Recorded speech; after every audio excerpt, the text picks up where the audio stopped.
I'm Lydia, senior editor of myhomeideas.com. I got a 42-inch plasma TV for Christmas, which was great, but now I want to put it in my living room, which is my favorite room in the house, and I've got to figure out a way to rearrange this room to accommodate this large television. I have these two sofas flanking the fireplace, but now I want to change that so that the TV is the focal point of the room. The mantelpiece has just become a place where I store fragile things, and they're in no particular order, and it's a mess, and I know that it could look better. On my bookshelves, I've got 5 years worth of books that I've been collecting, and they've not been put on in any particular order. Now they're just stacked up in this messy arrangement, and I know that could look better too. The other problem I have in this room are toys. I have a 2-year-old, and his toys are all over this room, and I need a way to organize them and store them in here so that I don't have to take all his toys back to his room. And I need a storage system that looks pretty and that sort of works with this room. I haven't had a rug in this room because I have 2 dogs and a cat and a toddler, but I think there are now new natural fiber rugs that are really resistant to dirt and stains, and so I'm going to try to find something that would soften this room and make it a little bit more warm and cozy.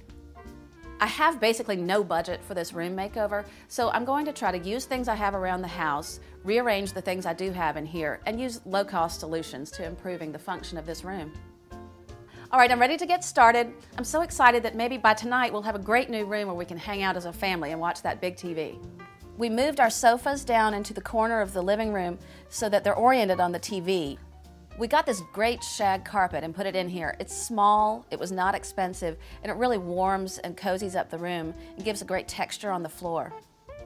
I went digging around and found some old pillows that came with this sofa, and I had put them away because they kept ending up on the floor. But I like now how they add a little interest on that sofa. And then we brought in these other really wonderful, colorful pillows that add a lot of pattern and contrast and interest on this sofa and really dress it up. And I think this is now my favorite place to sit in this house. This is a great old seagrass storage box, actually, but it's sort of a rickety place to put down a drink. And so we put this silver tray on top and arranged some things on it so that it's got a hard surface, a place to put things, and then arranged a little vignette on top just to make it pretty. On the wall, I collected all the pictures from all over the house that were smaller, and I hung them in what's called salon style. You don't have to measure so much or be so careful, but you arrange them over the wall, and I think it gives a wonderful, personality-filled, interesting wall without having to buy one big painting. On the bookshelves, we brought in a collection of boxes I've been collecting over the years and scattered them around in the books, and then it leaves room for you to put objects in, like framed photographs of ancestors and family friends. The space over the mantel was really large and tall and really hard to fill without a big piece of artwork. So we put up a pair of framed photographs and some really tall vases to try to fill in some of that space.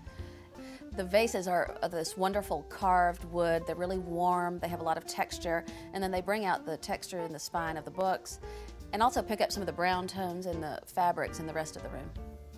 Before, the toys were all over the place. I needed an easy way to clean up really quickly. These 2 big baskets allow me to just pitch everything in there. It probably takes less than 2 minutes to clean up the entire room. From the wall behind the television, we took those 2 big photographs to put on the mantel, so we had a big blank space there. And this mirror was hanging somewhere else in the house, and it's just perfect there because now it creates a group of 3 with the TV and the other painting next to it. And this is just a good principle in design to cluster things in odd numbers. I am so excited about my new room, and I'm so thrilled that I didn't spend a lot of money, didn't take a lot of time, just used what we had around the house, rearranged some things, brought a few new things into this room, and really gave it a total transformation.